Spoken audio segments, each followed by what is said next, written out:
America का राष्ट्रपति भारत को ये कहता है कि धरती पर भारत नरक है, और वो इतनी दयनीय दशा उसकी है कि वो ये कहता है हाँ हमने रिपोर्ट से की है, लेकिन इसके बियॉन्ड हम कुछ नहीं बोलेंगे। ये लैपटॉप वाले गुंडे हैं, इन्होंने हमें बुरी तरह लूटा है। लानत है ऐसी सरकार पर। क्यों मोदी जी चुप हैं और आज इतनी जिल्लत और इतना अपमान सहने की क्या जरूरत है? बिल्कुल खौफ नहीं है यहाँ पे दिल्ली में सरकार में, दहशत है, ट्रम्प की दहशत। लेडीज जो कि आते हैं टू ड्रॉप बेबीज, मतलब बच्चे टपकाने के लिए आती है। क्या भाषा आप लिख रहे हैं? यहाँ पे हमारे यहाँ भी कहा जाता है ये देश हिंदुओं का है, वो कह रहा है कि देश गोरों का है। लेकिन आज जो हेल होल मतलब नरक का द्वार है भारत, ये शब्द कहे जा रहे हैं। मैं ये मानती हूँ कि जो ये सिलिकॉन वैली में रहने वाले लोग हैं ये बहुत बड़े हिंदुत्ववादी हैं।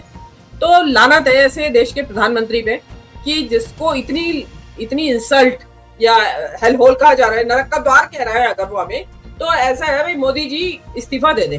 वो कल को और भी कुछ ये बर्दाश्त से बाहर हो गया इंडियंस की। ईरान से सीखे, उन्होंने कहा मैं न्यूक्लियर कर दूंगा, यहाँ पे बारिश खत्म कर दूंगा। वो सारे बाहर निकल आए, बोले हाँ करो न्यूक्लियर, हम यहीं खड़े हैं। झुके नहीं वो, मतलब इतना ज्यादा भी क्या, मतलब यार भाई अडानी और एप्स्टीन की वजह से पूरे देश को गिरवी रखना पड़ रहा है, अगर इज्जत को गिरवी रखना। और वो मोदी जी की वो ट्रोल आर्मी का है। अब वो भूरेलाल की वाट लगाए ना कि भूरेलाल ने हमें नरक का द्वार बोल रहा है हमें। अगर आप सोशल मीडिया में जाइए और रील वगैरह देखिए तो हर जगह पे हिंदुस्तानियों की आलोचना हो रही है, और छोटे मुल्क कहने लगे हैं कि हिंदुस्तान के लोग गंदे, चोर, पता नहीं क्या क्या अश्लील। तो पता नहीं भारत के ऊपर क्या आफत आके टूटती, पाकिस्तान को ही इस्तेमाल करके कुछ ना कुछ करते।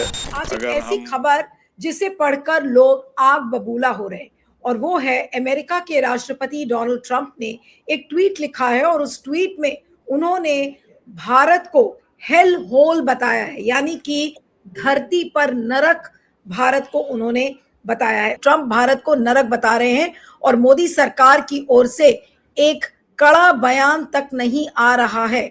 आज जब इस बारे में विदेश मंत्रालय के प्रवक्ता से पूछा गया तो उन्होंने कहा हमने कुछ रिपोर्ट्स देखी हैं, बस इतना ही।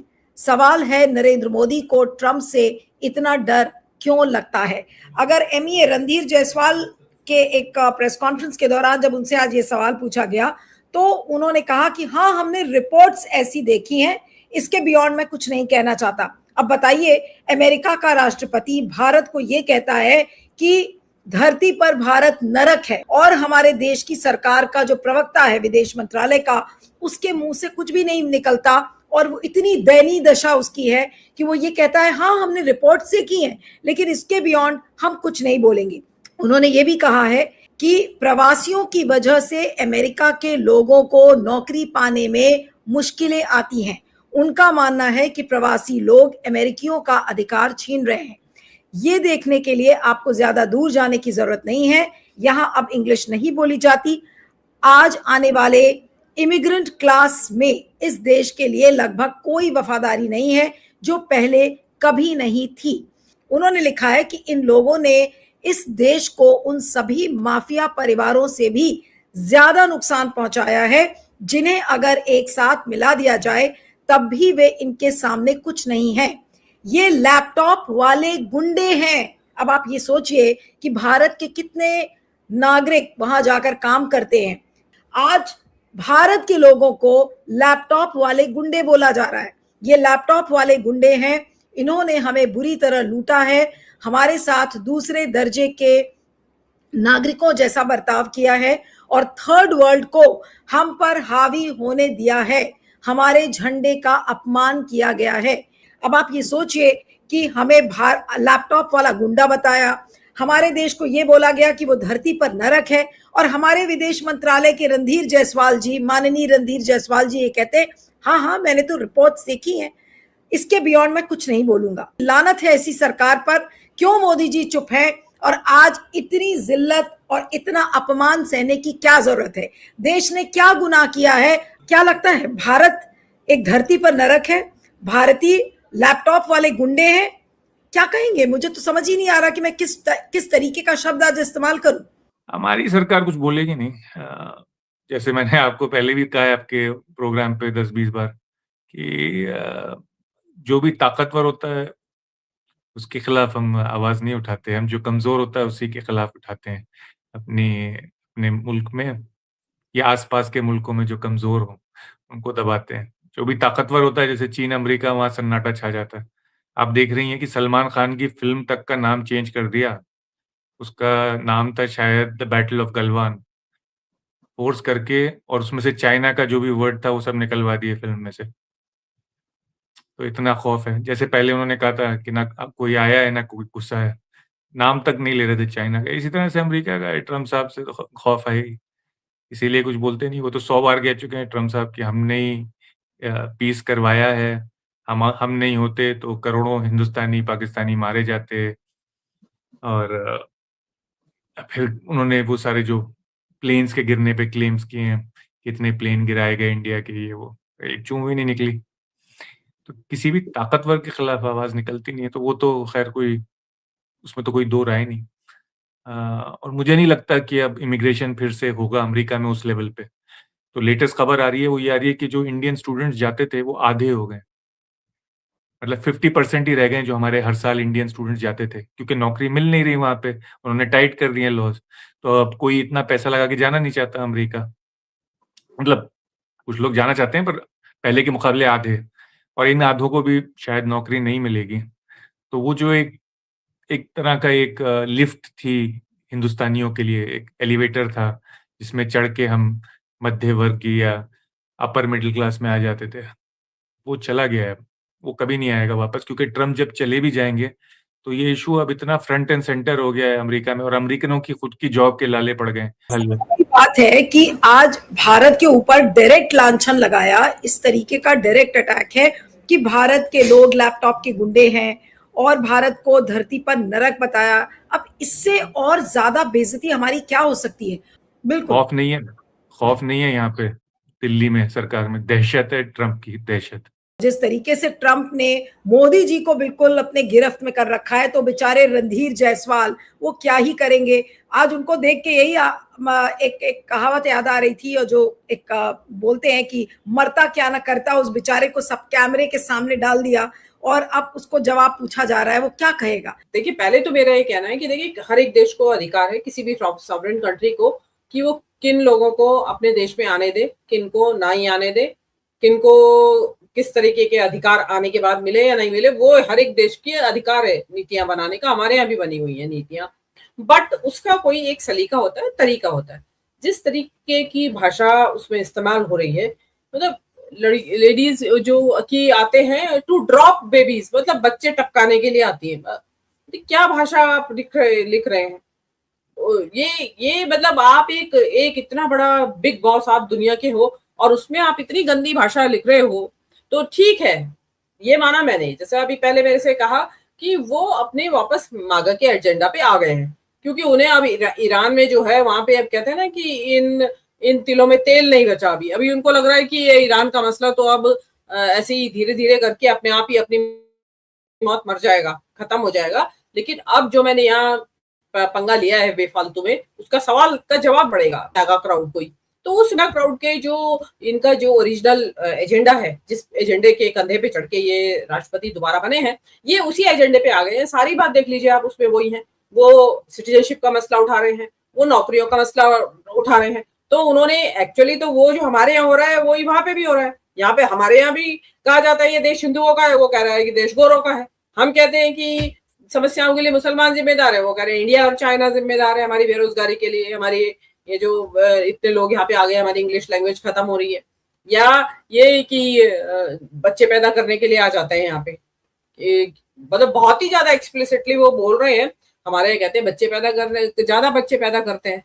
तो सेम है, वो कहता है ना कि what goes around comes around. जो आप दूसरे की तरफ फेंका, आपने वो आपकी तरफ आया, लेकिन वो अलग चीज। लेकिन आज जो हेल होल, मतलब नरक का द्वार है भारत, ये शब्द कहे जा रहे हैं। तो इंडिया जो हमारा जो, अगर ये कहा जा रहा है हेल होल है, नरक का द्वार है भारत, तो और उसमें जो हमारे टैकीज वहां गए हुए हैं तो इसमें हो सकता है डेफिनेटली, मैं ये मानती हूँ कि जो ये सिलिकॉन वैली में रहने वाले लोग हैं, ये बहुत बड़े हिंदुत्ववादी हैं।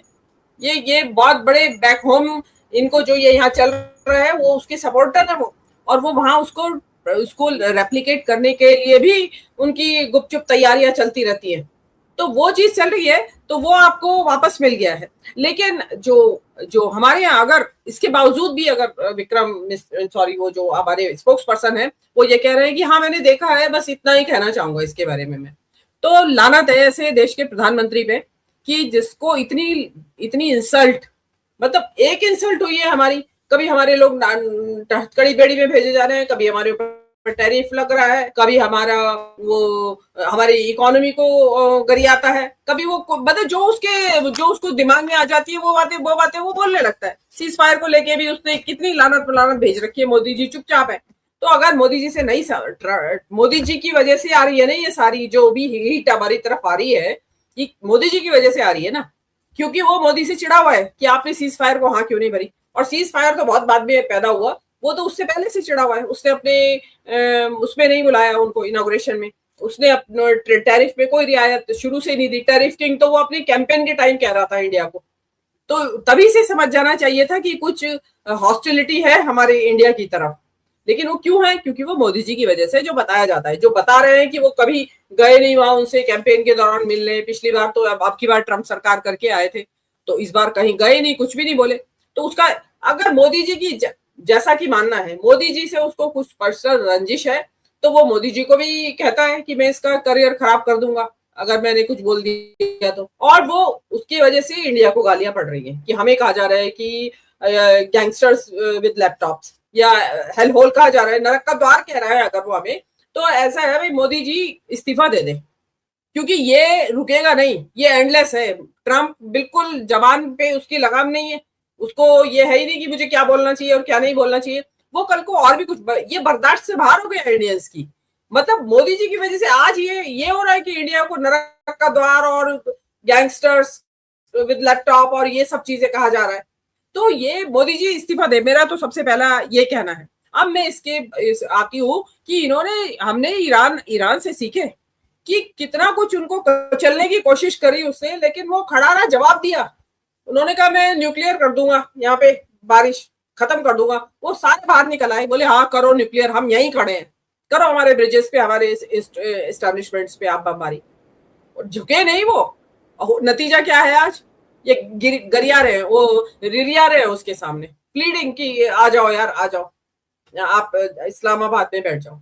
तो वो उनसे सीखो, मैक्सिको से सीखो, आप कनाडा से सीखो, कोलंबिया से सीखो। उन्होंने मना कर दिया कि हथकड़ी बेड़ी में नहीं भेजे जाएंगे मेरे देश, और हमारे वाले क्या कह रहे हैं? जस्टिफाई कर रहे हैं उन हथकड़ी बेड़ियों को। मतलब इतना ज्यादा भी क्या, मतलब यार भाई, अडानी और एप्स्टीन की वजह से पूरे देश को गिरवी रखना पड़ रहा है, अगर इज्जत को गिरवी रखना पड़ रहा है अपनी, तो आप इस्तीफा दे दे। मैं तो यही कहूंगी। एक चीज और मेरा कहना है कि इतनी बकवास कर दी हुई है ट्रम्प के हैंडल से, और वो मोदी जी की वो ट्रोल आर्मी का है, जो बात पे अगर मोदी को कोई कुछ कह दे तो उसको गालियां, मतलब इतना कि वो आदमी मायूस होकर सुसाइड करने की तरफ आ जाता है। कितने लोग अपना अकाउंट डिलीट करके भाग जाते हैं। कहाँ है वो? तो भूरेलाल कहती है ट्रम्प को।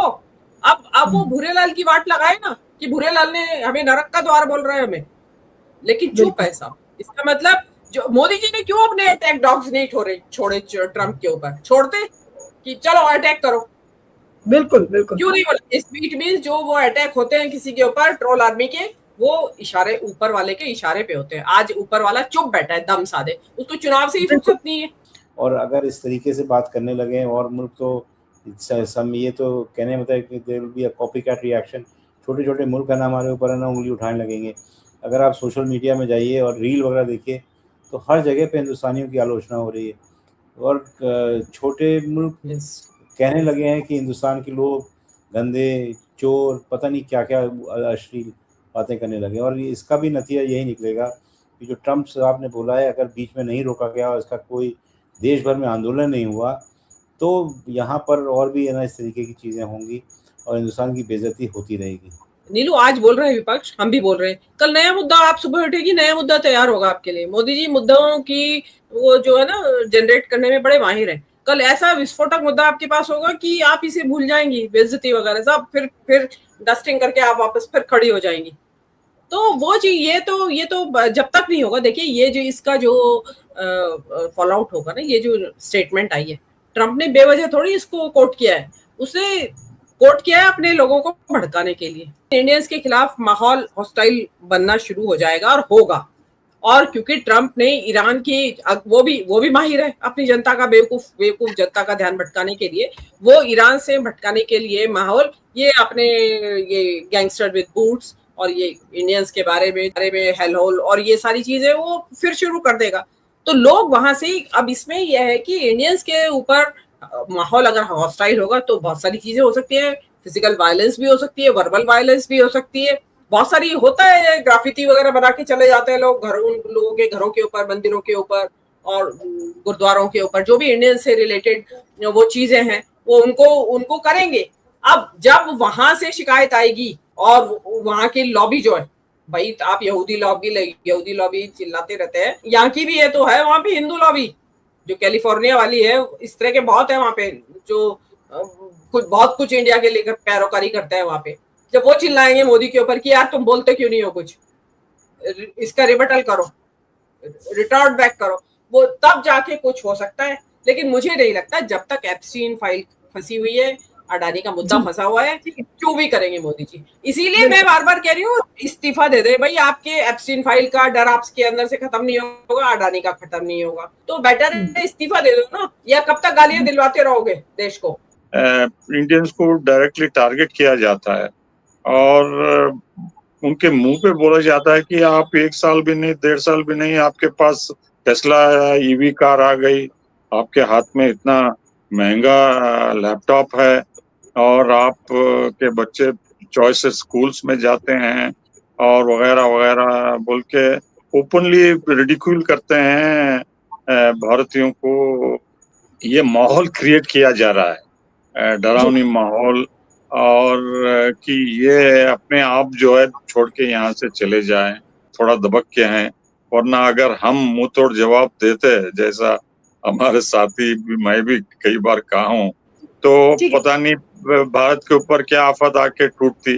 पाकिस्तान को ही इस्तेमाल करके कुछ ना कुछ करते अगर हम जो है ईरान की तरह खाड़े में आ जाओ, कूद जाओ बोल के अगर बोलते उनको।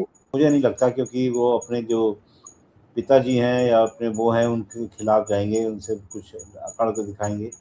जैसे कि मीनू जी ने बोला कि 1 आध दिन की बात है, मुद्दा बदल जाएगा, पर मुझे चिंता है भारतीय जो वहाँ रहते हैं उनका जो सेफ्टी और सिक्योरिटी बहुत ज़्यादा कॉम्प्रोमाइज़ हो गई है इनके बोलने से, और उनको बचाना एक बहुत बड़ी जिम्मेदारी है हिंदुस्तानी लोगों को कि कैसे वो बचेंगे, और बड़ा मुश्किल दिखाई पड़ता है कि उनमें ज़्यादा दिन लोग वहाँ रहेंगे।